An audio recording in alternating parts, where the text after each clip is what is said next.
इसके अंदर हर परेशानी थी, ना इसको बैठना आता था, ना चलना आता था, कुछ भी नहीं आता, खाना खाना भी नहीं आता था। मेरे बच्चे को सर्वल पाल्सी है, प्लस में इसको वाइट पेचिस भी हैं जो दिख रहे हैं अभी इसको।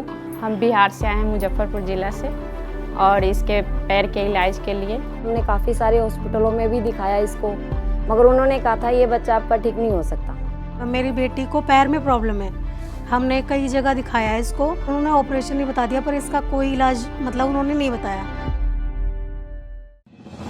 पिछले कुछ वर्षों में बढ़ते हुए पर्यावरण एवं बदलती जीवन शैली ने बच्चों के स्वास्थ्य को गंभीर रूप से प्रभावित किया है। परिणाम स्वरूप आज विभिन्न प्रकार के श्वसन संबंधी रोगों की संख्या बढ़ती जा रही है। ये रोग बच्चों के सामान्य स्वास्थ्य एवं शिक्षा की दिन प्रतिदिन हानि करते हैं। इन गंभीर रोगों का बेहतर उपचार आयुर्वेद में उपलब्ध है। दिल्ली जैसी मेट्रो सिटी में लगातार जैसे पर्यावरण प्रदूषण, वायु प्रदूषण बढ़ रहा है, उससे श्वसन संबंधी विकार बच्चों को अधिकतर प्रभावित कर रहे हैं। इन श्वसन संबंधी विकारों में मुख्यतः अनेक प्रकार की एलर्जीज, दमा, bronchial asthma, allergic bronchitis, bronchiolitis, tuberculosis, pneumonia इत्यादि देखने को मिलते हैं। मुख्यतः दमा के रोगी बहुत अधिक संख्या में हमारे पास आ रहे हैं। दमा में बच्चों में खांसी का बार बार होना, सांस फूलना, पसली का चलना, रात में दिक्कत का बढ़ जाना, वजन ना बढ़ना, या सामान्य स्वास्थ्य में दिन प्रतिदिन गिरावट होना, ये मुख्य लक्षण दमा में देखने को मिलते हैं। डायग्नोसिस के लिए हम सामान्य परीक्षण, उनकी रोगी की हिस्ट्री, इतिवृत्ति लेकर हम उनका डायग्नोसिस बनाते हैं। साथ में हमें यहाँ पे स्पायरोमेट्री यूनिट है जिसका उपयोग हम डायग्नोसिस में और प्रोग्नोसिस में जिसको उपयोग में लाते हैं। और चिकित्सा में मुख्यतः हम हर्बल औषधियों का प्रयोग करते हैं। बट जब हमें पंचकर्म की प्रयोग करना होता है तब हम आईपीडी में बच्चों को एडमिट करते हैं, और एडमिट करके हम छाती की अभ्यंग करना, उसका स्वेदन करना, और पंचकर्म में मुख्यतः हम बड़े बच्चों में विरेचन का प्रयोग करते हैं, जिससे कि रोग की अवस्था में शांति आती है। स्मॉग के दिनों में बाहर ना निकले बच्चे, इस तरह के बच्चे जिनको एलर्जीज होती है, स्कूल जा रहे हैं तो मास्क लगा के जाएं। घर में भी इस तरह के खान पान जो कफ को बढ़ाते हैं उनको ना लें, जैसे कि ठंडे फल, केला, अमरूद ना खाएं, या दही है, चावल है, या बहुत सारे जंक फूड जैसे केक, पेस्ट्रीज़ हैं, आइसक्रीम हैं, जिनमें भी क्रीम पड़ा हुआ है या जो तासीर में ठंडे हैं, उन पदार्थों का उपयोग ना करें तो बच्चों की चिकित्सा आसान होती है। बाल्यावस्था जीवन का वो काल है जब मनुष्य शारीरिक वृद्धि और विकास क्रम से गुजरता हुआ यौवन तक पहुंचता है। वो जीवन के इस काल में बैठना, चलना, बोलना, विकास क्रम को क्रमशः प्राप्त करता है। इन सभी माइलस्टोन्स को प्राप्त करने के लिए आवश्यक होता है दिमाग का उपयुक्त विकास। इस काल में बहुत से कारणों से दिमाग के नियमित विकास क्रम में रुकावट आ सकती है।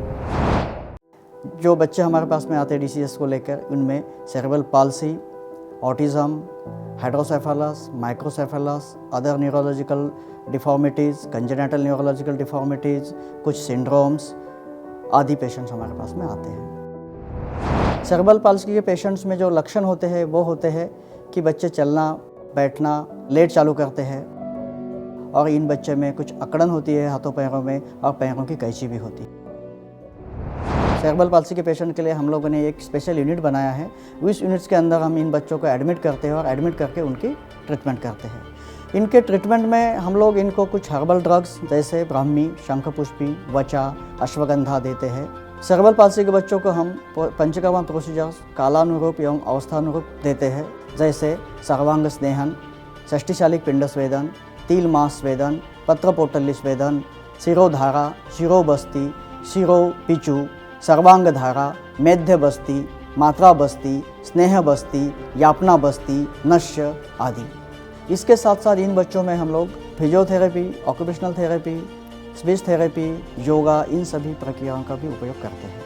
इन सभी प्रोसीजर्स को रेगुलरली करने के कारण बहुत से बच्चों में हमें बेहतर रिजल्ट मिले हैं। पहले तो ये बेड पे लेटा रहता था, इसके अंदर बहुत ज़्यादा टाइटनेस थी, वो टाइटनेस खत्म हो गई है, बोलता भी नहीं था, अब बोलता भी है थोड़ा बहुत। अभी बहुत प्रोग्रेस है, बैठती भी है, दौड़ती भी है, सीढ़ियाँ भी चढ़ती है। ये दर्द नहीं बताती है बिल्कुल भी, और एक हफ्ते में बच्चे में इम्प्रूवमेंट है।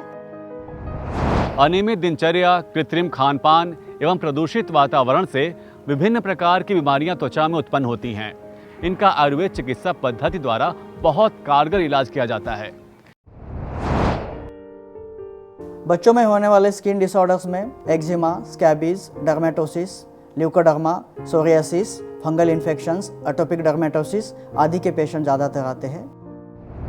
ल्यूकोडर्मा एक डिसीज़ ऐसा है जिसको हम आयुर्वेदा में स्वित्र व्याधि कहते हैं और इस व्याधि में बच्चों के स्किन पे सफ़ेद दाग होते हैं और वो जो दिन ब दिन बढ़ते रहते हैं। इसके चिकित्सा में हम लोग बच्चों को कुछ हर्बल ड्रग्स और कुछ पंचकर्मा के प्रोसीजर्स जैसे वमन, विरेचन, लीच एप्लीकेशंस, रक्तमोक्षण आदि का प्रयोग करते हैं। बच्चों को हम लोग कुछ आयुर्वेदिक पद्धति से आहार योजना भी बताते हैं, साथ साथ उनको कुछ परहेज भी बताते हैं तथा माता पिता एवं बच्चों का हम काउंसलिंग भी करते हैं ताकि उनकी मानसिकता हम लोग इम्प्रूव कर सकें। आयुर्वेद चिकित्सा पद्धति के माध्यम से उपचार ले रहे रोगियों की संख्या दिन प्रतिदिन बढ़ती ही जा रही है। चौधरी ब्रह्म प्रकाश आयुर्वेद चरक संस्थान के बाल रोग विभाग की ओपीडी और आईपीडी में बढ़ती भीड़ इस बात की गवाह है। पिछले 2-1.5 साल से यहाँ पे आ रही हूँ अपने बच्चे को लेके। यहाँ दिखाने के लिए काफ़ी खुश हैं कि मतलब हमारे बच्चे को इम्प्रूवमेंट हो रहा है। जो आयुर्वेद का जो ट्रीटमेंट है वो बहुत ही अच्छा है। जब हम छोटे थे तो हमको सफ़ेद दाग हो गया था बाल में भी। फिर हमारे पापा यहाँ लेके आए। आयुर्वेदिक इलाज में 6 साल तक दवाई खा के एकदम ठीक हूँ।